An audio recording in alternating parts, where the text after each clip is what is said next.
Screens पे और उनके पास जाने से पहले कुछ बढ़िया माइक्रोस का तड़का ऐड करना शुरू कर दिया जाए। आज के जरा बिग स्टॉक्स का स्टिंग प्ले आउट करिए डायरेक्टर साहब।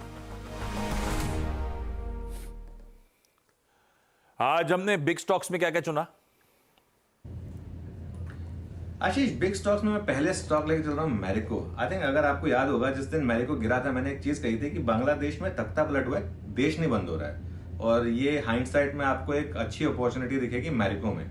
और उस दिन अगर आपने लिया होगा तो ऑलरेडी आप ग्रीन में होंगे। प्लस मुझे लग रहा है आज बाकी का काम आज हो जाएगा और जो वीकनेस थी वो पूरी की पूरी खत्म होगी, क्योंकि बांग्लादेश में अब ग्रेजुअली थिंग्स इंप्रूव हो रही हैं। वहां पर एक इंटरिम गवर्नमेंट मोहम्मद यूनुस के नेतृत्व में बनने वाली है और इसी के कारण स्टॉक गिरा था और वो एक अपॉर्चुनिटी थी।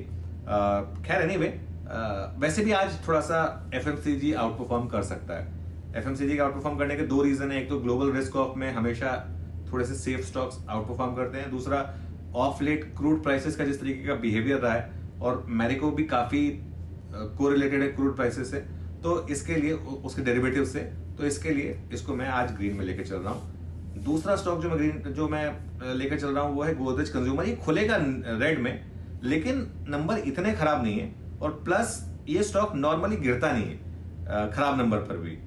और क्योंकि एफएमसीजी शायद एक पॉकेट एज आउट परफॉर्म करे, अगर आप एक कॉन्ट्रा ट्रेडर हैं तो गैप डाउन अगर हुआ हो, गैप डाउन में अगर आप बाय करें with first 5 minute low stop, तो हो सकता है ये ट्रेड आपकी आज अच्छी चल जाए। इसके लिए मैं इसको रेड नहीं ले रहा हूं, मैं न्यूट्रल ले रहा हूं। मैं चाहता था ग्रीन लेना, लेकिन ग्रीन इसलिए नहीं ले रहा हूं क्योंकि नंबर खराब है इसके लिए। लेकिन जो एक्सपेक्टेशन थे उससे खराब है, लेकिन ऐसा भी नहीं है कि कोई बहुत ज्यादा खराब, कोई शॉकर नंबर नहीं है।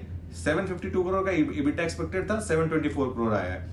475 करोड़ का प्रॉफिट एक्सपेक्टेड था, 450 करोड़ आया है। Organic volume growth 7 to 8% expected है, 8% आई है। तो एक हल्का सा मिस हुई है। बेसिकली आप डिस्टिंक्शन एक्सपेक्ट कर रहे थे, आप उससे 1% कम रह गए। तो इसका लेकिन इसका मतलब ये नहीं है कि ये स्टॉक को आप जबरदस्ती पिटाई कर दें। तो अगर रेड में खुला तो मेरे ख्याल से एक अपॉर्चुनिटी होगी। इसके लिए मैं इसको न्यूट्रल में लेके चल रहा हूं। टेक्निकली तो मेरे लिए ग्रीन होना चाहिए अगर नीचे खुला तो, लेकिन रेड, क्लियर कट रेड है अपोलो टायर्स। अपोलो टायर्स जहां पर इतनी बड़ी रैली हुई और नंबर्स खराब थे यहां पर, और मैं पढ़ रहा था एक दो ब्रोकरेज रिपोर्ट, जेपी मॉर्गन ने 555 का टारगेट लिया है। लेकिन वो तो खैर उनकी ओवरवेट स्टांस है पहले से इसके लिए, लेकिन जो मार्जिन है वो काफी कम है एक्सपेक्टेशन से। और कंसोलिडेटेड रेवेन्यू जो है वो भी एक्सपेक्टेशन से करीब करीब 4% कम है। एबिटा उनके एस्टिमेट से करीब करीब 11% कम है। और उनका ये मानना है, आई थिंक अब तक उन्होंने वो टारगेट्स अपडेट किए नहीं है, कि ये जो टारगेट है इनमें डाउनसाइड एडजस्टमेंट होगी। तो इसके लिए अपोलो टायर्स को मैं रेड में लेकर चल रहा हूं, और बाकी के दोनों स्टॉक्स में गोदरेज को न्यूट्रल टू ग्रीन और मैरिको को ग्रीन। मैरिको, गोदरेज कंज्यूमर और अपोलो टायर्स, ये हैं आज के बिग स्टॉक्स। रखिए इनको रडार पे, इनको आगे डिटेल में डिस्कस भी करेंगे।